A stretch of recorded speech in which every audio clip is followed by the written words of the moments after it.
Happy New Year, everyone. Yeah, so good to be together. So good to see all of you here in the room. If you're watching online, welcome. Today is a great day as we step into 2022 and as we just engage with each other and engage with God. Every year, at least once, my family, we take an extended vacation. And so my family is Kyle, my husband, and we've got a now 7-year-old son. It's his birthday today. He's 7. Yeah, his name's Ian. And right now in KidVenture, he's wearing his Chewbacca costume because we've got a Star Wars birthday party happening this afternoon. So we're so excited to celebrate him and the ways that God has made him and just celebrate him today. We've got a 2-year-old daughter. Her name is Isabel. And like I said, we try to make time and take a minute as a family to really engage just with each other, just the four of us, to process, to think, to just be together and hang out. And so we had the luxury of doing that in Arizona and not North Dakota when there were 2 blizzards that we missed. Lucky us. So the weather wasn't typical Arizona weather, but I'm not complaining at all because the weather swing on the day we came back was an 80-degree difference. So we had a great time together. One of the things that became a pattern as we were at my in-laws' house, they have a hot tub in the backyard, and so every morning it was hot tub time. Everybody got in the hot tub in the morning and just really enjoyed the scenery and conversation. One of the conversations that came up, it was just Ian and I, one of the days, and the conversation that began is this dreaming. Like he began to talk to me about what he wants to be when he grows up and what his future looks like. And his dad, my husband, is a farmer, and so he's like, I want to be a farmer when I grow up. I said, that's great. Let's talk about what that means. Did you know that you get to pick rocks? Because your dad is going to be old, and he's not going to want to do that anymore. And so you get to pick rocks and get dirty and do all the dirty work that he's not going to want to do anymore. You in for that? And he was like, I don't know if that's what being a farmer means. And we dialogued a little bit about it, and kind of by the end of that part of the conversation, he like half agreed, like, okay, Mom, if that's what it takes to be a farmer, I'll do it. And it wasn't like 5 seconds later, and all of a sudden I looked at him and it was silent between that moment, and it was just silent, and then he's like, and his face lit up, and it was like he came up with like the best idea ever, and he's like, Mom, when I become an adult, I'm gonna sit on the couch, eat pizza, drink orange pop, and watch football all day. Every man's dream. Every man's dream. It's like God did that when men were born. When little boys, it's like in them. Like that's aspiring to that. And I laughed and I said, great. I can't wait for that to happen for you. That'll be so awesome. But today, what we're going to talk about is we're going to talk about taking a minute to process where you want to go in life. You and I taking a minute to process where we want to go in life. And we're going to process taking a minute to dream. And when I say the word dream, I know that we could go in a variety of different places. And even when I say that word, you could go in a variety of different places. So we're going to narrow our focus. And I'm going to start with Ian's last dream, to sit on the couch and watch football all day. We'll talk about football. So we could dream about the Minnesota Vikings winning the Super Bowl. Because come on, this year is the year. Come on, right? Like the Vikings, we could dream about them winning the Super Bowl one year. Wouldn't that be a dream come true? It would. Or we could dream about the NDSU Bison football team winning another national championship. Yeah. Wait, that already happened. Way to go, NDSU Bison. What's the difference between those two dreams? One can actually happen. And it did happen. And it happens over and over and over again. And the other one, we just keep dreaming and keep dreaming and keep dreaming.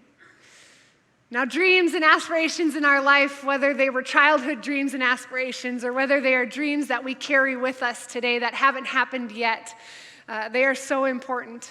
They are so important. And it's good to dream about things that couldn't even be possible, and it's also good to dream about things that are possible.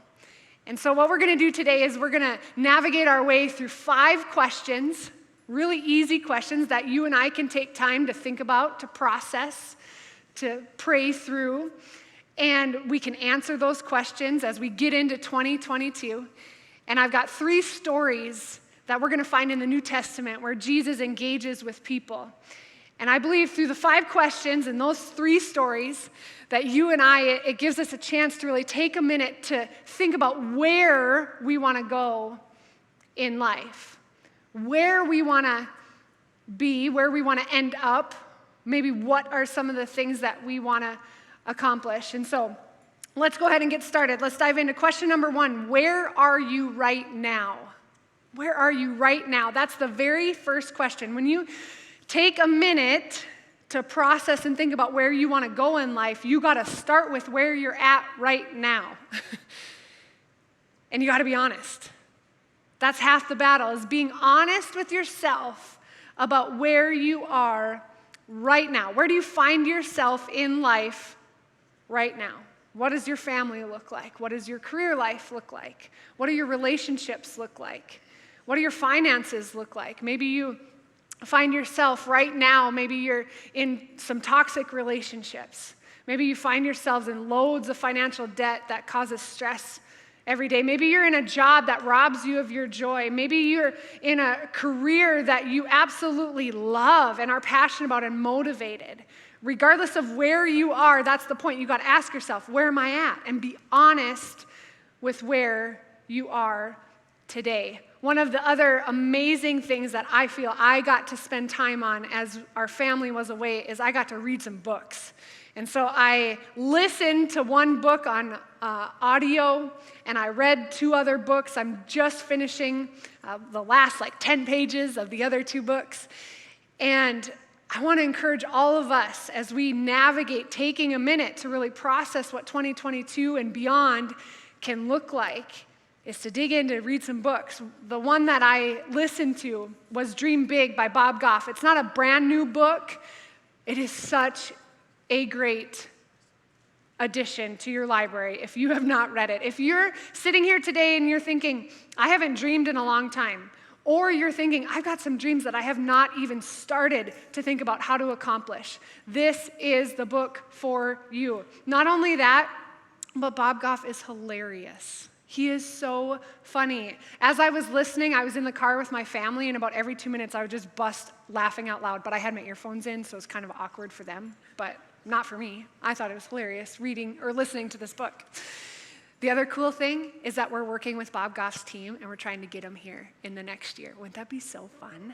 Yeah. So I want to encourage you today at Next Steps, you can go ahead and purchase this. I think it's about $15.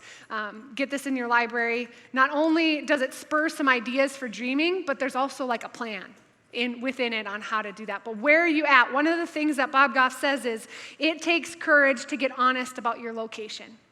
It takes a lot of courage to get honest with where you are. And so question number 1 gets us to our first story, and we find that in Mark chapter 10, verse 47. So go ahead, if you brought a Bible, grab your Bible or grab your phone, and there's a Bible app called YouVersion Bible app. If you already have it, go ahead and pull it up. If you don't, download it.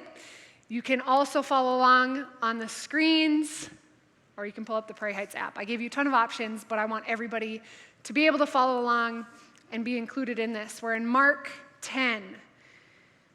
And let me set the stage a little bit. So we've got Jesus and his disciples, and they were together with a crowd, and they were leaving the city of Jericho. And as they were leaving, they walked past this blind man who was begging. And then we pick up the story in verse 47. It says, when he heard, he is the blind man, when he heard that it was Jesus of Nazareth, he began to shout, Jesus, Son of David, have mercy on me. Jesus stopped and said, call him. So they called to the blind man, "Cheer up, on your feet, he's calling you." Oh, I skipped a verse. Sorry. We got to go back. I got so excited. I just skipped right over it. Okay, we're going to start over. 47. When he heard that it was Jesus of Nazareth, he began to shout, "Jesus, Son of David, have mercy on me." Verse 48 says, many rebuked him and told him to be quiet, but he shouted all the more, "Son of David, have mercy on me." That part's really important. We're going to come back to that. 49, Jesus stopped and said, "Call him." So they called to the blind man, "Cheer up, on your feet. He's calling you." Throwing his cloak aside, he jumped to his feet and came to Jesus. And Jesus said in 51, he said, "What do you want me to do for you?" Jesus asked him. And the blind man said, "Rabbi, I want to see." And in verse 42, it says, "Go," said Jesus, "your faith has healed you." Immediately he received his sight and followed Jesus along the road. So here we've got a story of a blind man who wasn't ashamed of his current reality. He wasn't ashamed. He was a blind man and he was a beggar on the side of the road. And as Jesus and his disciples went by and as he figured out that it was Jesus that had just gone past him, he began to shout, "Jesus, Jesus, I want your attention." Isn't it interesting? This is why I had to go back. The people that were around him were saying, "Shh, shh, shh, shh, shh, shh, be quiet. Don't shout. Don't yell at Jesus." And instead, he yelled all the more. And so here we have someone who wasn't afraid of his current reality, who was courageous enough to ask Jesus for healing, to say, "Jesus, will you heal me?" And so I just want to encourage you today, don't be ashamed of your current reality. If you find yourself in a current reality that isn't what you thought, that isn't full of joy, that isn't full of the things that you anticipated, don't be ashamed of that. Have courage and have boldness to know that there are dreams and there are aspirations that God has for you. And maybe for some of you specifically, like this story, there might be healing that's going to happen in your life in 2022. That's going to happen because of what God is doing in your life. And so the first question, where are you? Where are you? Process and think about where God has you right now, your current reality. Think about a map, think about your GPS, think about that blue dot. You're the blue dot, your current location. Take time to process that. The second question is, what are your dreams and ambitions? What are they? Again, like I said, maybe many of you, you haven't even given yourself permission to dream in months or years of your life. Let's give ourselves permission right now in 2022 to dream. Pick up some of those childhood dreams. Pick up some of the things that you have wanted to happen in your life. And what I want you to do is I want you to spend time making a list. Don't filter it. At first, when you make the list, do not filter it. Write everything down. Just let it come out. Let it come out. All the dreams. Maybe you've got 10 or 20 or 30 dreams that end up coming out on a sheet of paper. And then what you can do is you could go back through that list and you can begin to filter those dreams. And here's how I want you to filter, though. I want you to filter those dreams by using the lens of what's your why. If you were here last week or if you caught it online, the message from last week, Doug Peters, our executive director, shared about what's your why. He wanted us to take a minute to make sure we knew our purpose in life. And so how do your dreams and aspirations align with your purpose? And the other thing we want your dreams and aspirations to align with are who God made you to be. What are the unique strengths that God has put in you? And what are the values that you have? I'm going to talk all about that next week and how we can process and know what those things are. And so make that list. Don't filter at first. Take a second go at it or a third go at it as you begin to narrow down that list, specifically for 2022. The other thing that Bob Goff says is you can't achieve an ambition without choosing it first. So as you narrow, you can't get to where you want to go in life if you don't choose it. At some point, you got to choose you're going to go after it. You got to pick. No matter what you fear, No matter what you worry about, no matter what you don't think you have, you got to pick, and you got to start going after it. Leads us to question number 3, which is, who are you inviting with you? Who are you inviting along on the journey? Let's go to John chapter 1. It's in verse 36. So John chapter 1, verse 36. And we're going to read about a story of, we've got John. He's a follower of Jesus. And we've got John, and there's 2 other disciples that are with John. So setting the stage for this story. In verse 36, it says, when he saw Jesus passing by, when John saw Jesus passing by, he said, "Look, the Lamb of God." When the 2 disciples heard him say this, they followed Jesus. So all of a sudden, these 3 men are following Jesus. And it says, turning around, Jesus saw them following. He turned around, he saw them following. He goes, "What do you want? What do you want?" They said, "Rabbi," which means teacher, "where are you staying?" And Jesus says, "Come," he replied, "and you will see." So they went and saw where he was staying, and they spent that day with him, and it was about 4 in the afternoon. And Andrew, one of the disciples that was following, who was Simon Peter's brother, was one of the 2 who heard what John had said and who had followed Jesus. And the first thing Andrew did, get this, the first thing that Andrew did was to find his brother Simon and tell him, "We have found the Messiah, that is the Christ." What I love so much about this story is that you've got different people. You've got John, you've got the 2 disciples, you've got Jesus, and you've got this invitation to come with, this invitation to be on the journey together. All of a sudden, these 3 start to follow Jesus, and Jesus turns around and says, "What do you want?" And they're asking, "Where are you going?" The one area that I want us to focus on right now in this scripture is Jesus said, "Come." Jesus is so invitational. He invites us in. When they asked, "Where are you staying?" he didn't tell them. He said, "Come. Come on. Come with me."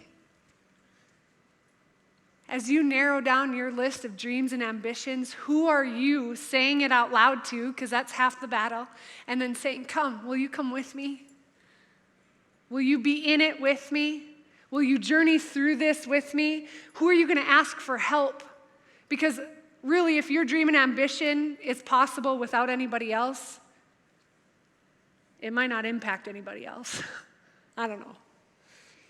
You're going to need people along the way who are going to help you, and you never know. You have no idea how one conversation or one person could change the direction of your dream. How one person or one conversation could change the direction of your dream because you said it out loud and you said, "Will you come with me?" You invited them in to your dream, and you invited them in by asking for their help. And so after you've identified a person or 2 that you can surround yourself with, then so like all of this is before you move into action. That's why we're calling it Take a Minute. Take a minute to process, to dream, to think, to read, to journal, to dream. The 4th question is, will you do whatever it takes? Will you do whatever it takes? And let's be honest, we aren't actually going to know the answer to that question until we're in it, right? Because it's easy for you and I to say, like, "Yeah, I'm going to do whatever it takes." And then, like, we get halfway through trying to accomplish that dream and it gets really hard. And it seems impossible. And how many of us step back then from the dream and be like, "Oh, it's not worth it. It's not worth this much sacrifice. It's not worth this much pain. It's not worth this much loss." Whatever it might be along the way, it's not worth this much discipline. That's why New Year's resolutions don't work so often, is because we want a better life. We want better health. We want all these things. And then when the discipline gets hard 3 months down the road, we quit. I do it all the time with working out, for real.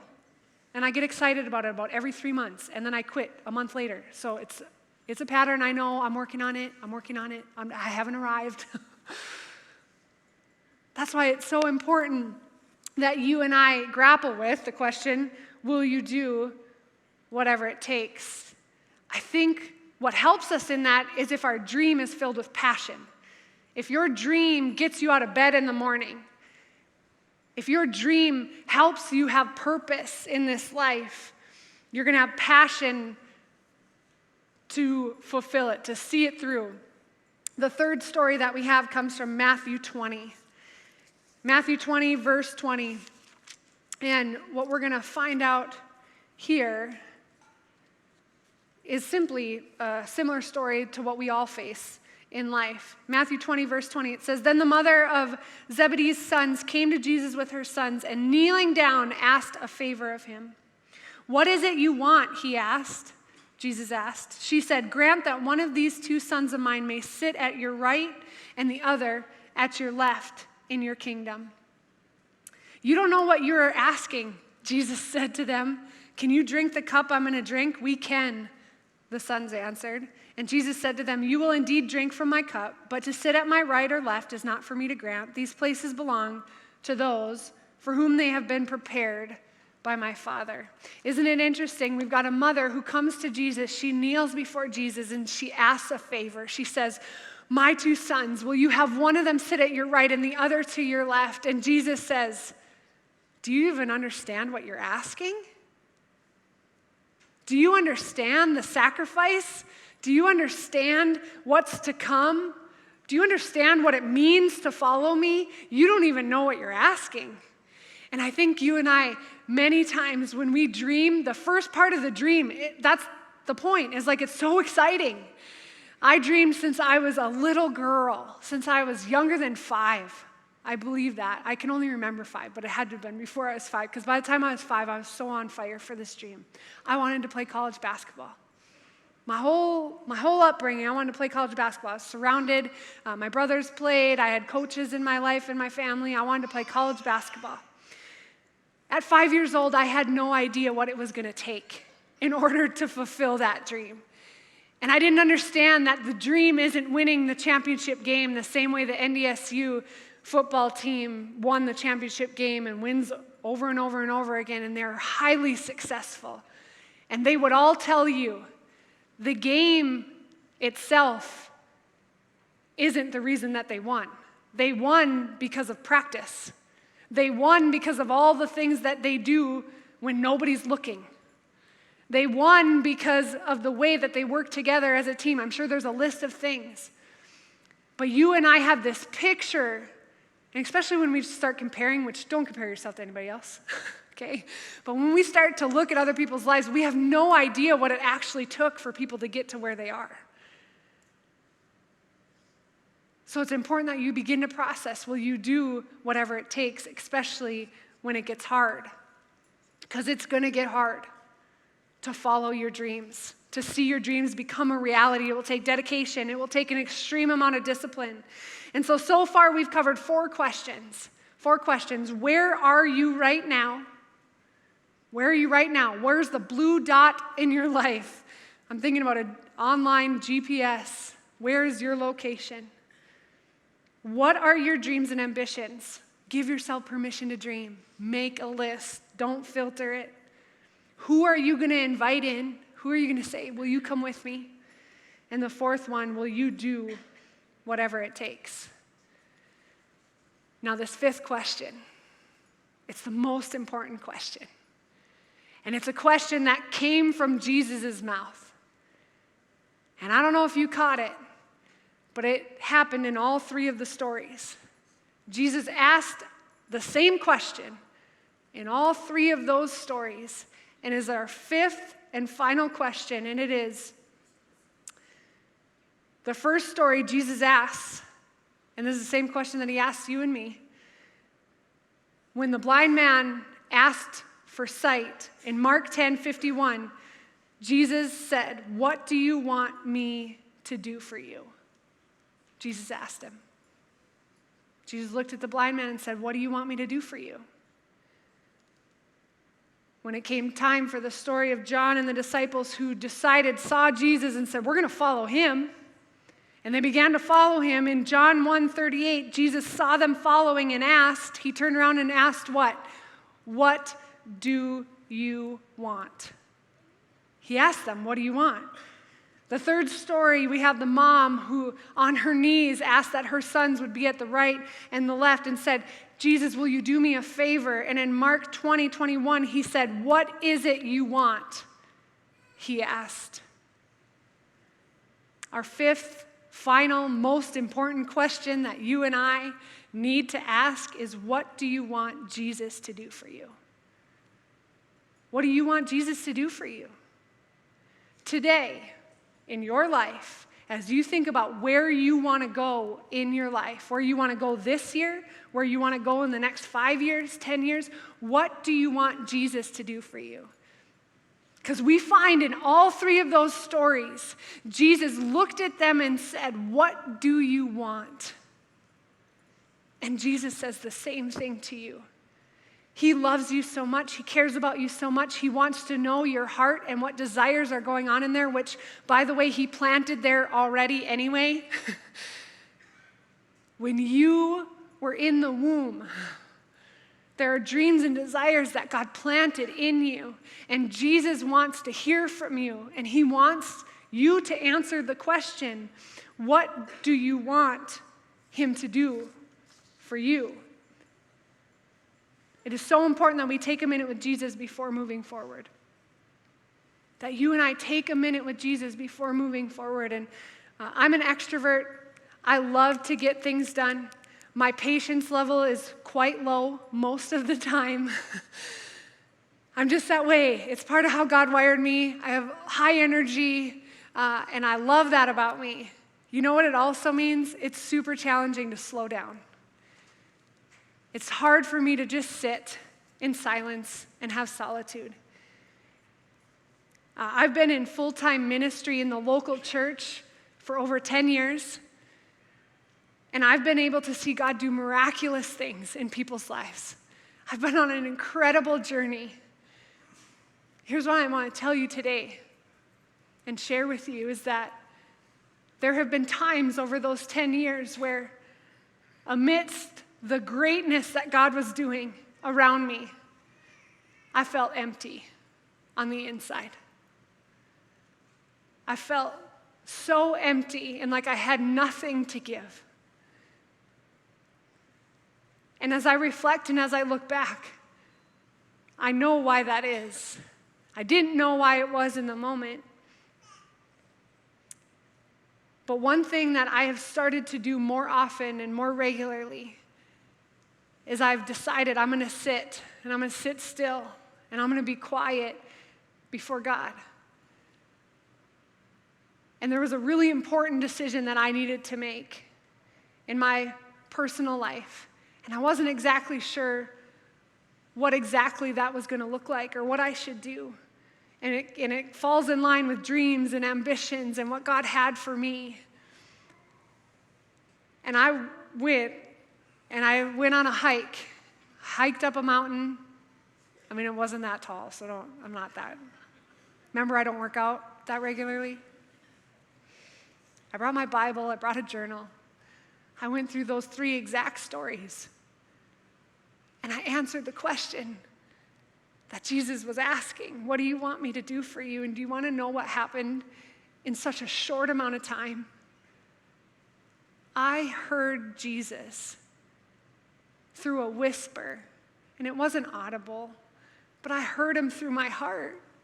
He answered things I didn't know I was even asking.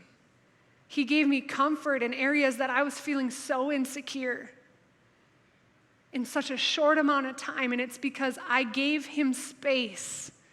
It's because I answered the question, Jesus, here's what I want from you. Jesus, this is what I want you to do for me. And I'm telling you, the confidence that I have when days get hard, when it doesn't make sense to me, when I'm not clear about how we're going to get to the dreams and ambitions that I feel like are in my heart, I go back to that moment of quietness and stillness with Jesus, and I am filled with confidence because God spoke his truth to me and gave me direction, and it was real. And so often, you and I, we don't make time for that. We don't make that kind of time for Jesus to speak into us. And instead we Google or we ask a friend, and those things aren't bad. But I want us, as we're thinking about taking a minute, that's the point. It's so important that we slow down. That's one of the second books that I read. If that's a struggle for you, and even if it's not, if you want to be reminded of how important it is that we slow down, this book is so good. It's called The Ruthless Elimination of Hurry. And it gives equipping some tools. It not only gives you why it's so important for our spiritual life, but it gives you some tools and some practical steps that you can take to make this more of a rhythm in your life. And I'll tell you, when I left Prairie Heights on Christmas Eve service after the last one, many of you don't know, but our staff rallies together and we have like a staff huddle before we all leave after Christmas Eve. And we spent the time celebrating all that God did over the last couple days on Christmas Eve. And then we sat in a circle together with our arms around each other and we prayed. And we prayed for thankfulness for what God's doing, and we prayed for the future. And I'm telling you, I walked away from that moment, and I have never felt so full. My soul was full. And it was because of Jesus. And it was because of the people that I get to be surrounded by. It was because of what God is doing in our midst. It was because I was filled with gratitude and thankfulness because of Jesus.